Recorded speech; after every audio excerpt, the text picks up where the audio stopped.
There's something there about you. Something that you're not in control of. The Underworld, the brutal reality of organised crime in Britain. Villains and their associates talk openly about their past. We didn't follow society's rules, did we? We had our own rules. He said, Reggie and Ronnie won't be pleased with what's happened here tonight. And with that, I just bundled him into the car and kidnapped him.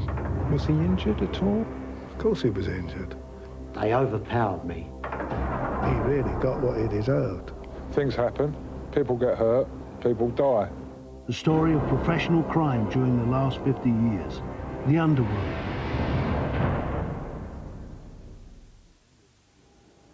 Good evening. Winter hasn't finished with us yet, and before long we're all going to be in its icy grip. In fact, by Sunday it's going to be bitterly cold in many parts of the country, even some snow showers coming onto that eastern coast, and by Monday in southeastern parts we may well see temperatures remaining below freezing. The culprit, that area of high pressure developing across Finland, already up to 1,046 millibars. In Moscow, the temperature a mere -21 a short time ago, and those easterly winds are going to be feeding all the way from Moscow across Eastern Europe and eventually into the British Isles. So it's hardly surprising that at the same time we will find this much colder weather feeding further and further westwards and eventually right into the British Isles during the course of the weekend. Not so at the moment. As a matter of fact, there's a good deal of cloud around across many parts of the country, and in the west especially it's still fairly mild. Just here and there one or two spots of light rain and drizzle as well. That's going to continue in western parts during the night. The odd shower may well come onto the east coast. The cloud's going to be thinning all the while. It's going to be very unreliable, and where it breaks you will end up with a touch of frost, and you could well get one or two icy patches on those untreated roads. There's tomorrow's chart, the high by that time snuggling down over Finland, a very intense area of high pressure at that. For most central and eastern parts, it will be a different day to today. It'll be bright.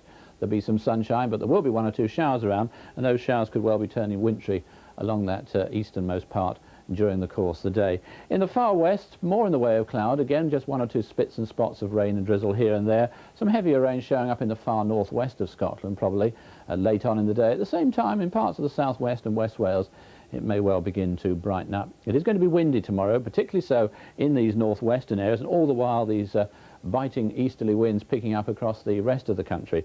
So although temperatures numerically won't be too low, around about 5 or 6 degrees, of course as that wind picks up all the while, it is going to feel pretty cold. There's the chart for Sunday, a high settled down right over Scandinavia, those winds coming all the way from Russia in across most parts of the country. We've already seen that chart, of course. It's going to be bringing snow showers into many easternmost parts, especially near to the coast. In the more central and western areas it will be dry and fairly bright, but of course as we saw it is going to be bitterly cold. And that's all for now. Di and the dog were in the desert. We were lost and all alone. And after about 3 weeks, we were running short of food and water. Things was getting desperate. And Di was terribly lonely and hungry. And he thought, if things don't alter, I'll have to eat the dog purely to survive. And 3 days later, he lit the fire and ate the dog. That's all was left was a big pile of bones. And Di was very upset when he was crying, Di was.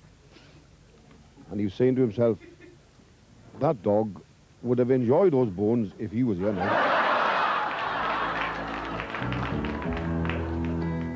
Everybody hurts. This is BBC Wales on 1. Now BBC Wales Today.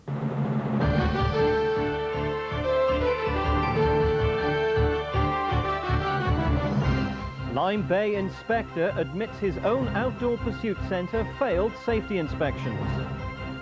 Special investigation into Anglesey company's collapse with debts of millions.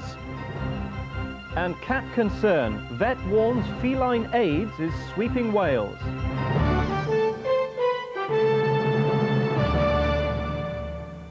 Good evening.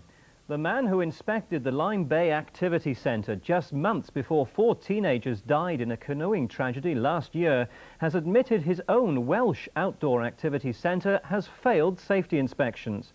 But he's told Wales Today the Lyme Bay Centre didn't offer sea-based activities when he inspected it, and blames the government for failing to regulate safety at outdoor centres. In March last year, 4 teenagers drowned in Lyme Bay while on a school trip to this activity holiday centre, St Albans, on the Dorset coast. That tragedy set alarm bells ringing about safety standards in the booming business of activity holidays. Now it's emerged that the St Albans Centre had been inspected by a man, Bill Higginson, whose own activity centre in Wales has twice been criticised over safety by inspectors. And yet, at the Dorset Centre, Mr Higginson was the inspector for the British Activity Holidays Association. I didn't say it was safe, no. What I did was I visited the centre a year before and I applied the criteria to the events of the day that I saw. And as I've said in my statement earlier, there was no sea kayaking, which was the tragedy when it took place. There was no sea kayaking taking place. So I was in no way possible could I judge their ability to teach sea kayaking. Mr Higginson's Rock Park Centre near Llandrindod, Wales was criticised by the Consumer Council after a visiting inspector said he was narrowly missed by an arrow. And the Wales Tourist Board criticised, among other things, the lack of a safety boat on the lake. The centre was the only one out of 120 in Wales that was refused accreditation by the Wales Tourist Board. In fact, though thousands of children attend activity courses, there is no official UK system of inspection for ensuring safety. When people put their children into the hands of somebody else, the thing that they really want to be assured of is that their children will be safe and will arrive back in the same state as they've left them. Do you have some concern that that isn't the case at the moment? Well, yes, we hear a lot of stories about accidents that have taken place when children aren't in the hands of their parents. The Wales Tourist Board last year launched its new safety scheme, and the British Activity Holidays Association plans to launch a new scheme this year. But Mr Higginson says what's really needed are statutory safety checks. My centre can be closed tomorrow by an environmental health officer if he feels that the kitchen is not up to scratch. But I can dangle children on the end of ropes or put them in on windsurfers or sailing boats on the lake, and nobody really can tell me I'm doing it. Well, they can say I'm doing it incorrectly, but if I was of that mind, I could say, well, really, it's none of your business.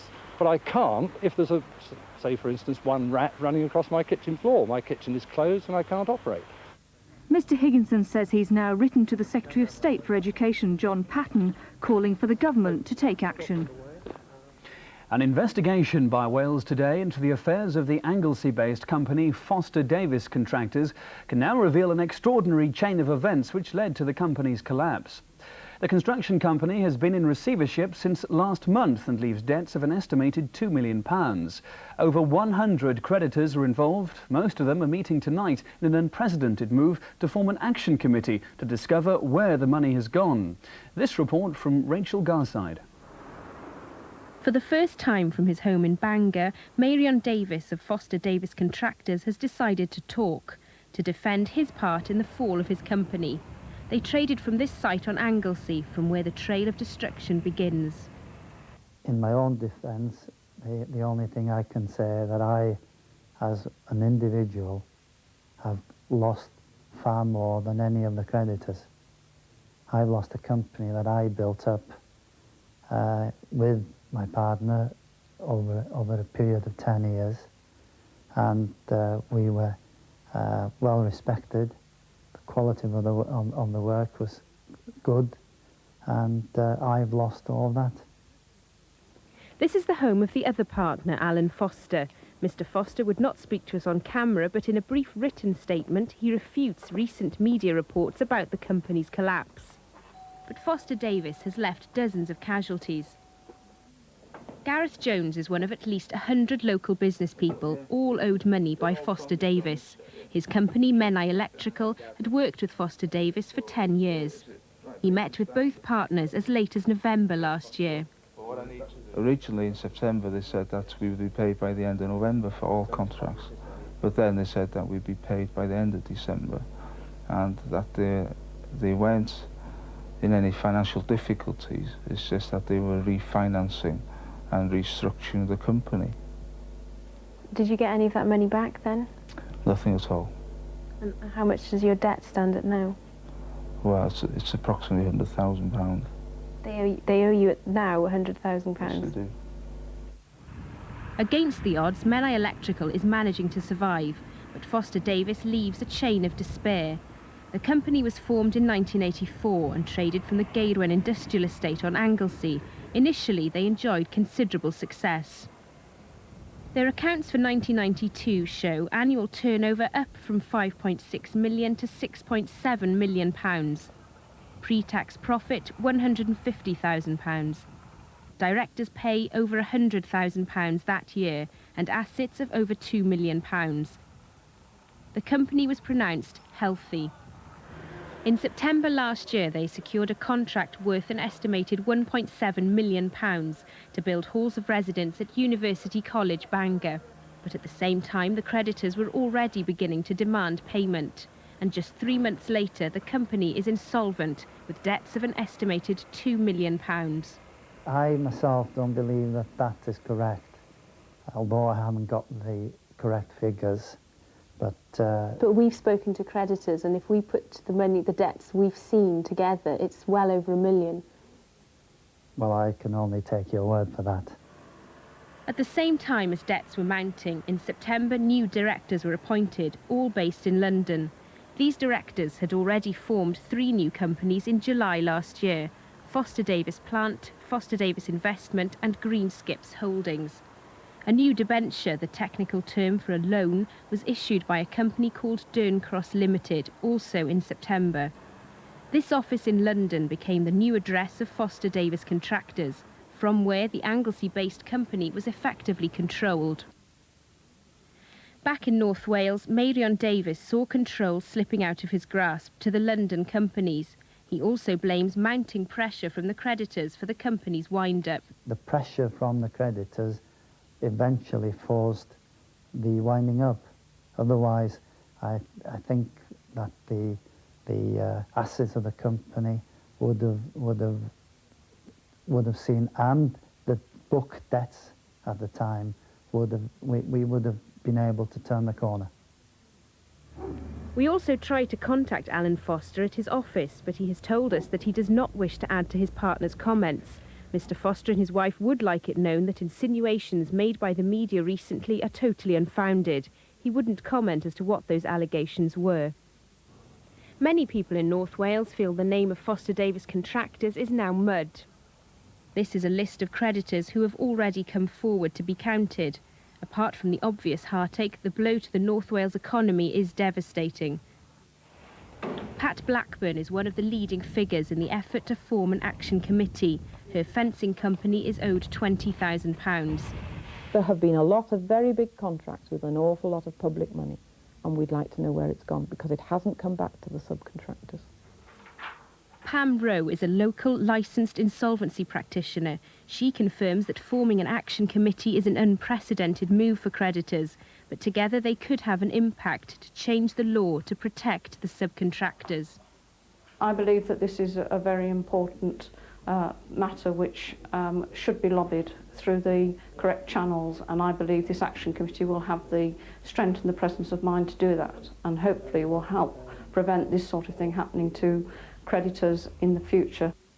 Our attempts to contact the directors of the new Foster Davis companies in London have all failed. The fraud squad at North Wales Police have confirmed that they are monitoring the case. This week a winding up order was made against Foster Davis Contractors, and the official receiver has now been appointed. Questions are now being asked as to what the total bill is for a company's liquidation which has dealt such a cruel blow to so many people. Tonight, the creditors are meeting in Bethesda to decide on further action. They know they're battling against the odds and are unlikely to gain anything financially, but they're determined to try to change the law to prevent this from happening again. And in the last hour, we've learned that the official liquidator has now been named by the Department of Trade and Industry. Brian Sharp, based in Llandudno, will have to call a creditors' meeting within the next 6 weeks. Police are investigating further thefts at one of Wales's biggest hospitals. On the day, it's given details of a big increase in security measures. Prince Charles Hospital in Merthyr Tydfil is to complete the building of an 8-foot-high fence around the entire perimeter after a string of crimes involving children as young as 7. This report from Mark Hutchins. Break-ins and vandalism at Prince Charles Hospital are nothing new, but the cases are so frequent that the management have decided it's time to step up security. A metal fence already surrounds most of the grounds, but over the next few weeks, the open section in the front of the hospital will also be fenced off. It is very disappointing because, as you know, the health service is being pressed very hard to reduce expenditure and be as economic as it can with its resources. And to have to spend sums of money like £64,000 on a fence rather than equipment to help patients is obviously something that we regret. Recent history has shown that the fence isn't entirely successful in keeping the intruders out. Some have tried scaling a tree, others have buckled the fence by attaching it to the back of the car and trying to drive off. Those being treated at the hospital are being advised that they shouldn't be unduly alarmed, although only last night there was a timely reminder of the threat of crime when a young intruder on a ward was caught trying to steal a patient's money. Now staff are being advised to make checks on anyone who doesn't appear to be in the hospital for a valid reason. It's very bad, especially on the ward I'm on. We're on the ground floor and we're quite exposed to people walking back and forth the corridors. We've had various items stolen off the ward, microwaves, television. Recently a cardiac arrest box was stolen off the arrest trolley and drugs were taken, and because of that we had to inform the police. Well, if you could work out some sort of security that people got to get, if there's patients here, that they could have a car to be able to come in, you know, through a gate. Well, it'd stop some of them coming in, wouldn't it? Police have been questioning a number of people about an alleged attempt by intruders to sell drugs to patients, and it's estimated the entire security problem is costing the hospital £250,000 a year. They hope that soon they can spend less money on the outside of the hospital and more on the wards. It's expected that by the end of March, the front section of hospital will be fenced off, with vehicles having to pass through a barrier, completing the tightening of security. But with reports that some people have even tried to bounce their way into the hospital grounds using a trampoline, it can only be hoped the fence does its job. Mark Hutchings, Wales Today at Prince Charles Hospital in Merthyr. And now other stories making the news in Wales Today. A police officer who stopped a stolen car at City Road in Cardiff was injured when the vehicle reversed into him. The policeman was dragged along the road before the car sped off. He was taken to the Cardiff Royal Infirmary suffering from whiplash injuries and concussion. Police are appealing for witnesses. Thousands of choristers are having to pull out of a world choir event in the United States after problems with charter flights. Hundreds of choirs gathered in Cardiff for last year's concert, and 7,000 people were due to fly out to an Easter event in Atlanta. But the singers have now been told that there are only spaces for about 1,500 on scheduled flights. Infertility treatment may be removed from the National Health Service for most couples in Gwent. It's the latest county to consider downgrading IVF treatment. The Gwent Health Commission says that treatment would continue in cases where there's a clear clinical need, but that the majority of treatment isn't effective. The time is now coming up to 13 minutes to 7. The main story tonight. The man who inspected Lyme Bay, where 4 canoeists died, admits his own centre failed safety inspections. Still to come, mind your moggy. Welsh vet warns that feline AIDS is spreading. And new role for Welsh Oscar hope Anthony Hopkins as protector of the environment.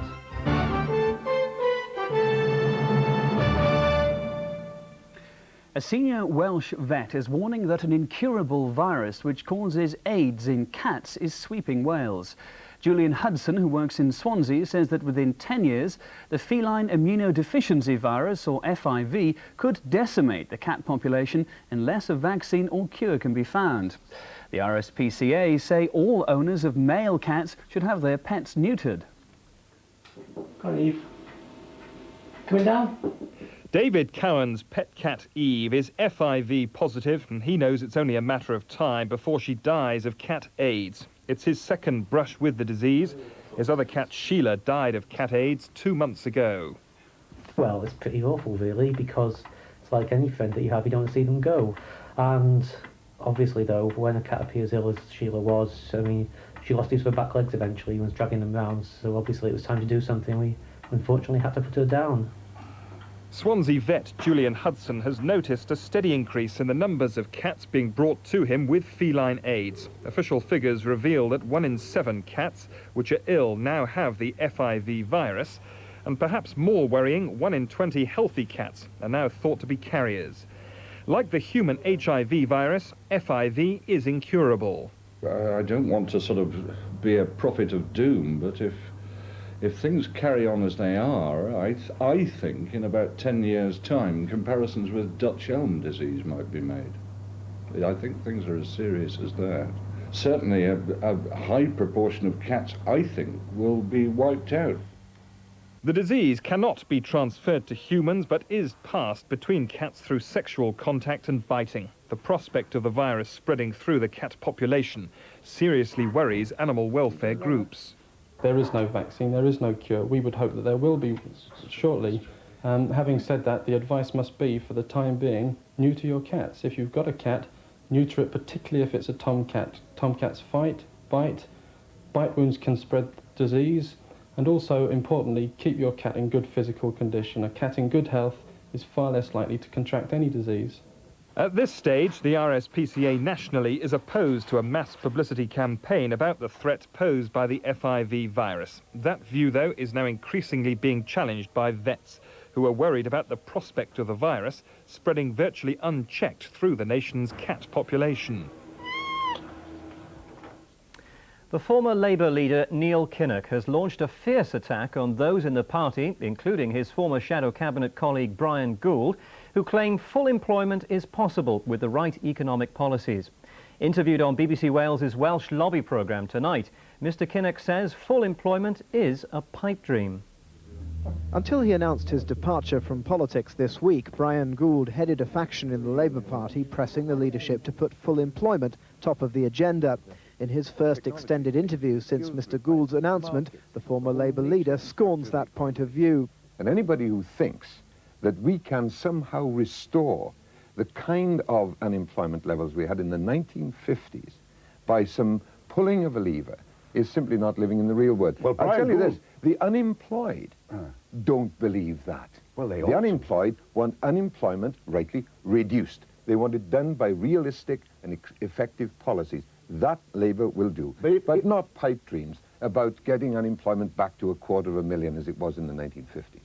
Mr Kinnock says that while Mr Gould is a friend whose departure will be a loss to the party, he's got his economics wrong. The argument that he puts is oversimplified.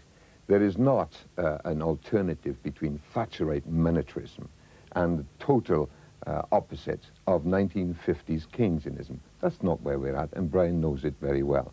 Where we're at is trying to create the conditions in which the economy can flourish, wealth can be generated, and many, many more people, men and women, can be employed. On accusations that Labour under John Smith is boring the electorate to death, Mr Kinnock has a short answer. That if it's excitement you want, buy a ticket to the circus. But Brian Gould has been defended today by one of his allies in the shadow cabinet who represents the neighbouring constituency to Neil Kinnock. I think that what he was arguing was that there is an alternative to that which is currently on offer, which is the strict application of monetarism and reliance on market forces. And I think that Brian was certainly arguing that we do have a social responsibility to use those economic instruments which are available to us. Brian Gould's departure has brought to the surface the tension at a senior level in the party between those who believe that Labour mustn't make unrealistic promises and those who say it must be bolder if it's to capture the imagination of the electorate. It's a tension bound to increase as Labour draws up its programme for the next general election. This is Tim Hirsch for Wales Today in Westminster. Many of Wales's best-known beauty spots are in danger of being destroyed by erosion. In some cases, it's being caused by the pressure of millions of visitors on narrow paths and tracks, while in other areas, the elements are taking their toll. As Roger Pinney now reports, the national parks and national trust authorities are involved in a never-ending battle to preserve our natural environment. Even on a cold February morning, Snowdonia is a draw for visitors. At the height of summer, the walkers and ramblers who come here number thousands. The attraction of these mountains is obvious. The problem is we're loving them to death. This year alone, 500,000 pairs of feet will walk this path. Soil erosion is the result. The mountain paths are being eaten away. The necessary repair work is costly. In Snowdonia, the National Trust has enlisted the help of Oscar-winning actor Sir Anthony Hopkins in its fundraising. Nobody's trying to stop tourists coming here, but because fast roads are being built through here now. But it's just to make people aware that if we're not careful and don't stay on the footpath, so much natural habitat will be destroyed, like, you know, the ecological balance, like plant life, which will then, the insect life will go, and then the bird life, and so on and so forth. So it's a chain reaction. For the last few years, the National Trust has employed a team of workers relaying and strengthening the worn paths. Their task is endless. Here, it's taken nearly 2 years to replace just 2 miles of trail. We have about 96 kilometres of footpaths on this one property, and some of them are becoming very worn indeed, possibly 50 metres wide, with 4 or 5 feet of topsoil lost from some of these paths. The erosion problem in places is phenomenal. But it's not just Snowdonia which is suffering the effects of erosion. In Pembrokeshire, large sections of the coastline path are threatened by the elements. In places, the track itself has been washed away. In these circumstances, you just can't beat nature. The only thing we can do is to make sure that the walkers walk in safety and continually move the path inland. The guardians of our natural heritage are facing a dilemma. Their first duty is to preserve what we have for future generations. But the time may come when the only way to do that is to place strict limits on public access. Now time to look ahead to the weekend sport, and here's Bob.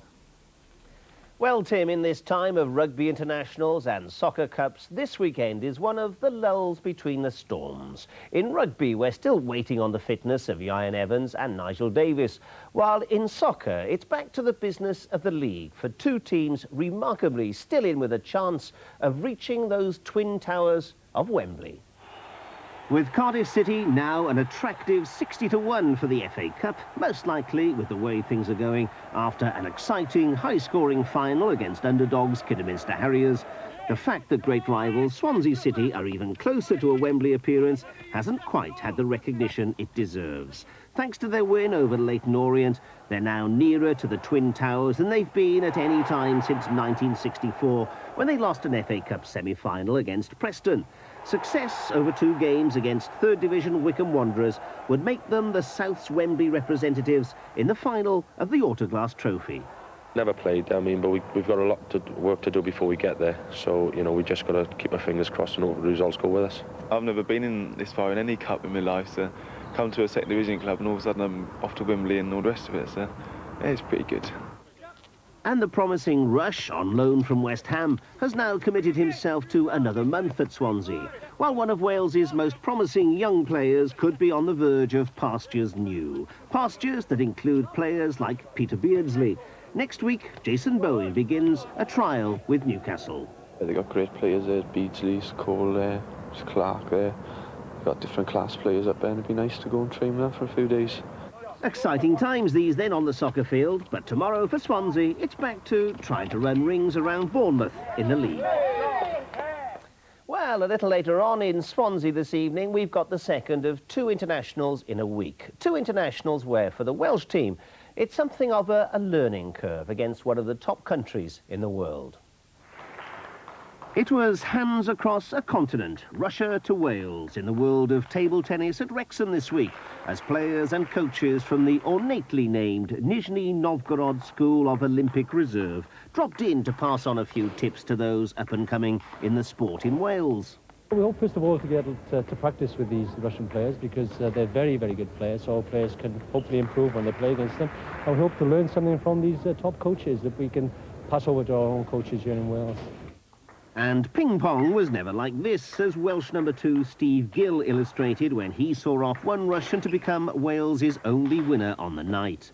But for the ladies' champion, Natasha Williams, whose very name is a neat example of Welsh-Russian cooperation in itself, this was a chance to meet the best and learn from them. They're showing us new techniques and bringing in new training methods, which we haven't used before, so it's good for us, really. So what could be called from Russia with topspin was another boost for a sport which, with 1,000 registered players and 12 leagues in Wales, is on the up. On to the weather now. A chilly weekend's in store apparently. Here's Eleanor. Thank you. Yes, definitely woolly scarf weather over the weekend and beyond. At least it will be generally dry, though. Winds from the east to southeast, they are bringing back the remnants of today's rain and drizzle we had, but there's not much of it left. I think by the morning it should be dry in the east, some clear periods developing, but it will get progressively colder getting into Gwent and Glamorgan into Powys as well by the morning. So Saturday starts off dry in the east. Still some patchy drizzle on the southeast facing coast in Dyfed and Gwynedd there, but that will move away during the day. So generally dry through the afternoon. Quite a lot of cloud, but some bright spells developing. The best of it probably to the north and west of high ground, but that cold, fresh or strong southeasterly wind for everyone. Same story for us all for Sunday. Bitingly cold southeasterly wind, but at least it should be dry. So the summary then. Going to be cold southeasterly wind, but dry. The main story in Wales once again. The man who inspected and passed as safe the Lyme Bay Activity Centre where 4 teenagers died in a canoeing tragedy has admitted his own Welsh outdoor activity centre failed safety inspections.